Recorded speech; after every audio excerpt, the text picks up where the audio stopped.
ГСП онлайн. Городские новости сейчас. Ухтинец 89-го года рождения понес уголовную ответственность за нанесение тяжких телесных повреждений, повлекших смерть. Еще весной этого года в скорую помощь поступил вызов из дома по улице Ленина. Прибывшим медикам объяснили, мужчина, находящийся в бессознательном состоянии, упал. Менее чем через сутки он скончался в больнице. Как выяснилось позже, ему были нанесены множественные удары.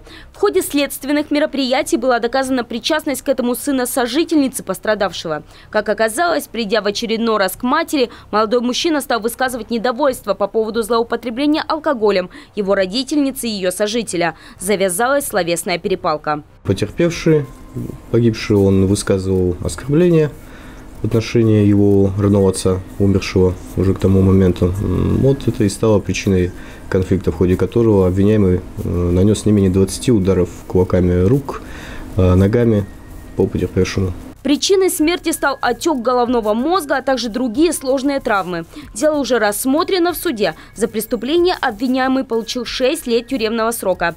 Также ранее он был осужден условно за кражу. Также полгода условного срока за предыдущее правонарушение ему перевели в реальный.